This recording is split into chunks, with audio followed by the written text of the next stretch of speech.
guys came over when you were still doing the podcast. I now do the joint at the Hard Rock, and the last time I did it, there's several stories that go along with this. This is what drugs will do. There's 3 different versions of this story I've heard from the 3 different people that were there. Jason John Whitehead was there, Forrest Shaw was there, and me, and Sam Kinkin, my tour manager, and I did the joint, and they come up to me and they're like, yeah, the show starts at 8, and they go, you got to be done by 9:30. I'm like, people spend more money in Vegas. The ticket's like $60. Normally my ticket's like 40. Right, yeah. And I'm not.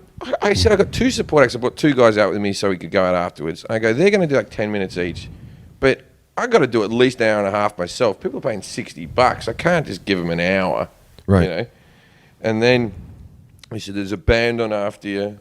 You have to be out of the venue by 9:30. The band starts at 11. I said, fuck the band. So I'm late. Because I remember getting in trouble with you because I did and Joey McIntyre. Yeah, but we didn't give a fuck about him. Yeah, we just went out. We just went late. Remember, I ran over by about 15 minutes, and then the owner of the Palms came and yelled at me because Joey McIntyre had to do some lounge singing from New Kids on the Block. No, I one of them aloofs. No, he was from New Kids on the Block. No, the owners or the Maloofs. Oh, right. Yeah, the manager or something, came up and yelled at me because I was 10 minutes over. And then afterwards I was drunk, and there was maybe 10 people came to see Joey McIntyre. Yeah. I was like, fuck you, man. I didn't even know who he is. Gig, and you're like, who gives a shit? Yeah, I never listened to that. I said, fuck it. We're just do what we do. I had a little chip on my shoulder about Vegas people kicking me out of rooms, I guess. And so I was, and they go, you have to be off. There's a band coming on at 11. I think I literally said, look, who gives a fuck? Some late night fucking band's coming on at 11, right? And they go, it's Guns N' Roses. And I went, all right. Yeah. You know what I mean? Because I'd sold like 2,000 tickets in there. They're going to sell like 8,000 standing. They're going to get rid of all the chairs. So I said, I better get off. It's Guns N' Roses, but. So I go on. Axl will be late by an hour anyway. Yeah, this is. I'm on stage. I'm and I'm doing all right, but I'm trying to get off by 9:30. I know I can get off at 9:45. No one's going to get too angry. And I'm trying to act like the show's running longer than it is for the audience. I'm lying. I'm on stage going, look, I've been on for too long. I got to get off the band. Look, I'll give you another 10 minutes, even though I knew I still had 10 minutes left. Yeah. These little tricks. And then I said something to the effect of, fuck it, I'm the Axl Rose. I'm never, it's not like Axl Rose has ever left me waiting for a gig, right? I said something stupid like that. Cut to, I get off stage, and I take a handful of mushrooms. Someone brought a bag of mushrooms. Right? I like how the story starts out. Then he goes, and I come off stage and I eat a handful of mushrooms. Yeah. You know the story's going to get nothing but better from here. And I hadn't taken mushrooms forever. There was all these people up in the dressing room, so I thought, I'll take a handful of mushrooms. And there was, and I can't say who it is, but there was a professional athlete up there as well with drugs who had just been knocked out of his respective playoff career. His team had just, he was in Vegas, right?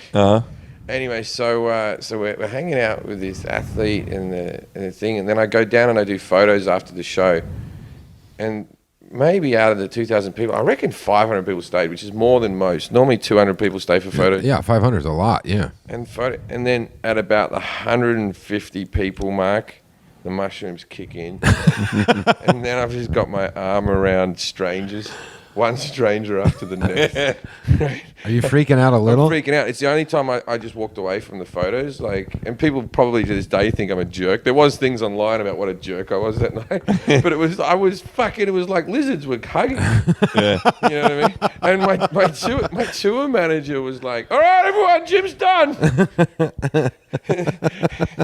It's like lizards are hugging. Every photo must have just been me going, oh. No, those are creepy. When I tour with Lampanelli a lot, she gets a ton of those, and there's just so many people that there's just creepy people in every group of people. She gets a ton of mushrooms, Lampanelli? No, a ton of people coming up. Okay. Yeah, so it's like because when it's just me or the All In tour, or whatever, it's our fans. But she has thousands of fans, so it's just from all walks of life, and you just get wigged out. Well, I think it's a weird thing to have to stand in that line and take tons and tons of pictures, because it's like the first 5 or 10, okay.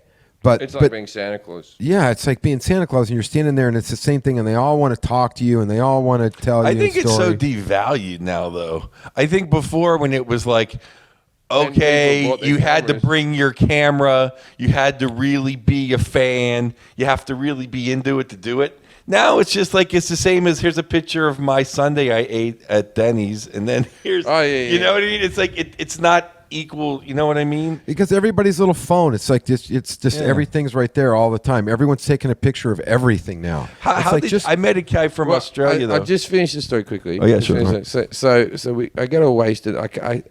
Now I'm standing in the bar, and we go in and we watch Guns N' Roses. So we watch the whole concert, and then they invite us up for a gig, for an after party.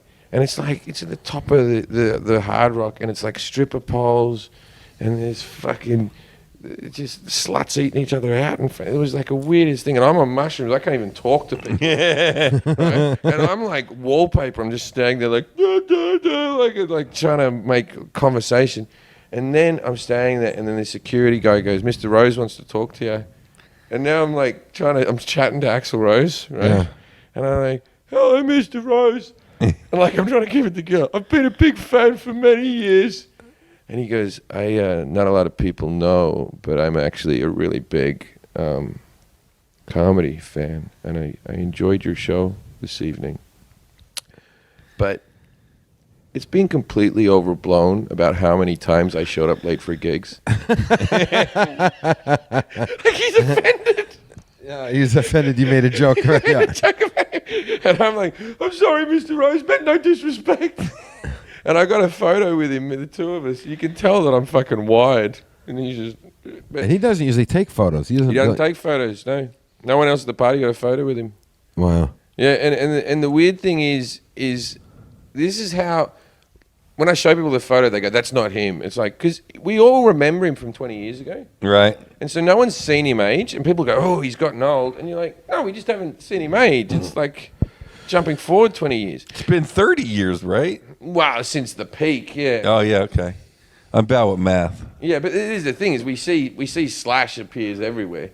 Right. I will say this, though. I saw regular Guns N' Roses. He was too... Not regular, obviously, is regular, but I mean his version of Guns N' Roses, and he was like 2 hours late, but it made my whole night because we were late from I did my show.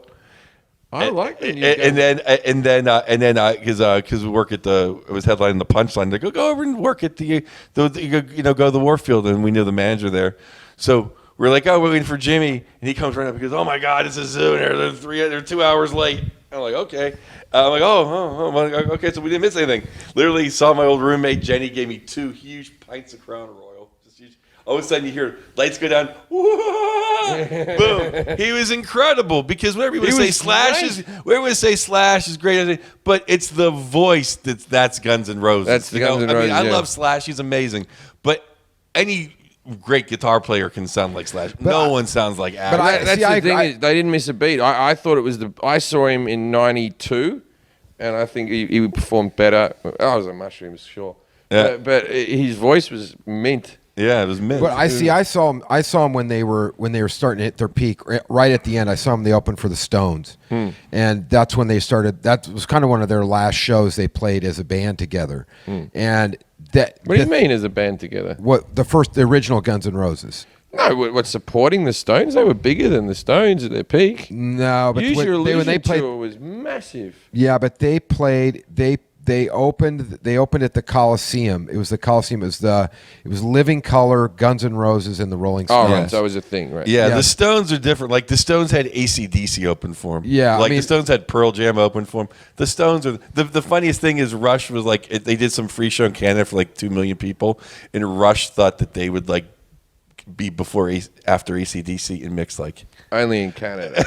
Well, yeah, but Mick was like it's AC/DC. Yeah, but Tom Sawyer can't follow fucking 2 hours of AC/DC. No I one mean, does nothing it better can follow than, AC. no one does it better than AC/DC. No, and it's the best because I a lot of Australian people in town you always perform for, and that's the first thing I say. Oh, Australia, oh, greatest band in the world from Australia, and then even like 10-year-old chick, even like what age 18-year-old chicks are like, Yeah, AC/DC. I'm like, get thank up on the fucking legal. God. Well, Yeah. it's a bit of a fallacy that they're Australian because they are and they aren't. They started out in Australia. They're quintessentially an Australian rock band because they started out in the pub scene around Perth.